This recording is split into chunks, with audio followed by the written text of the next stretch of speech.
नमस्कार, एक बार फिर आप सभी का स्वागत है टीसन भारत पर। और मैं हूं आपके साथ हुसैन अतर और आप देखना शुरू कर चुके हैं हमारा बेहद ही खास पेशकश। तो चलिए बिना वक्त ज़ाय किए शुरू करते हैं आज की पहली बड़ी खबरों के साथ। ऑपरेशन सिंदूर के दौरान भारत और पाकिस्तान के बीच हुई सैन्य कार्रवाई की कई ऐसी बातें सामने आ रही हैं जो उस वक्त दुनिया के सामने ही नहीं आई थी। 15 अगस्त को एक डॉक्यूमेंट्री डिज्नी चैनल पर रिलीज़ होती है जिसका नाम था डी क्लासिफाइड ऑपरेशन सिंदूर में भारतीय सैन्य अधिकारियों ने ऑपरेशन से जुड़े कई अहम खुलासे किए हैं। इसमें सबसे ज़्यादा चर्चा उस बातचीत की हो रही है जब पाकिस्तान ने खुद भारत से सीज़ फायर की अपील की थी।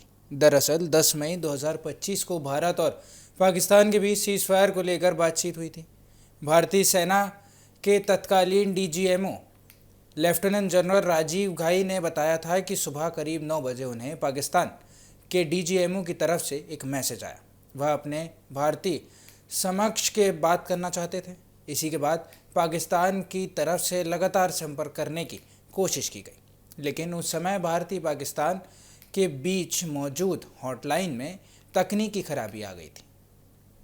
भारतीय डीजीएमओ के मुताबिक हॉटलाइन को ठीक करने में करीब 1.25 घंटे का समय लगा। इसके बाद दोपहर करीब 3:30 बजे दोनों देशों के बीच डीजीएमओ के बातचीत हुई।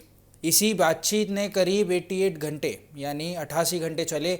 ऑपरेशन सिंदूर के बाद सीज़फायर की ज़मीनी तैयारी की। इस बातचीत को लेकर सबसे बड़ा दाव पाकिस्तान के बीच जुड़ा हुआ है। डॉक्यूमेंट्री में बताया गया है कि पाकिस्तान के DGMO major general Kashif Abdullah ने बातचीत की शुरुआत की और सीधे सीज़फायर की बात कही।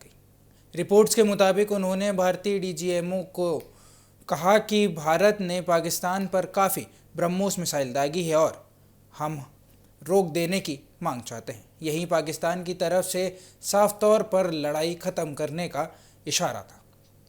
अब इसी के पीछे ऑपरेशन सिंदूर के दौरान भारत की तरफ से कोई बड़ी वजह बताया गया, लेकिन भारतीय अधिकारियों के अनुसार पाकिस्तान के कई एयरबेस और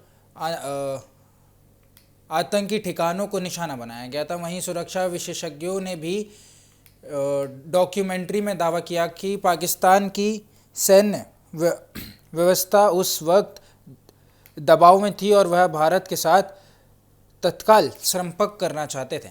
इसी दौरान अमेरिका की तरफ से भी दोनों देशों के बीच तनाव कम करने की कोशिश का जिक्र सामने आया था। डॉक्यूमेंट्री के मुताबिक तत्कालीन अमेरिकी विदेशी मंत्री मार्को रूबियो ने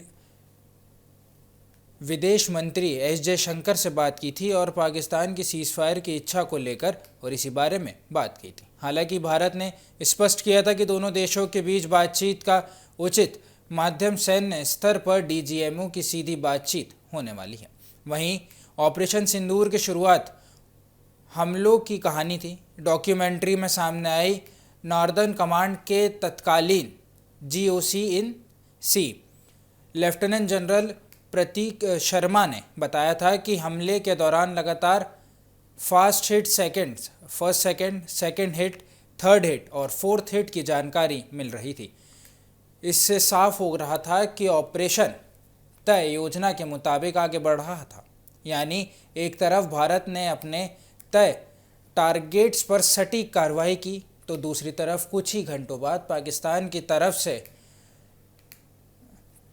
तरफ से सीज़फायर की अपील सामने आ गई थी। वहीं भारतीय एनएसए अजीत डोवाल के मुताबिक पाकिस्तान की तरफ से कहा गया कि काफ़ी नुकसान हो चुका है और अब कार्रवाई रोक दी जाएगी। इसके बाद भारत ने भी साफ कहा है कि वह इस संघर्ष और इस संदर्भ को अनावश्यक रूप से लंबा नहीं खींचना चाहते हैं। ऑपरेशन सिंदूर की इस कहानी का सबसे बड़ा संदेश यही रहा है कि भारत की कार्रवाई का मकसद सिर्फ हमला करना ही नहीं बल्कि आतंक के खिलाफ अपनी क्षमता और जवाब देने की नीति को स्पष्ट करना था। और सीज़फायर के वक्त भी भारत की तरफ से संदेश साफ था कि भारत की सहनशीलता को कमज़ोर समझने की गलती नहीं की जानी चाहिए।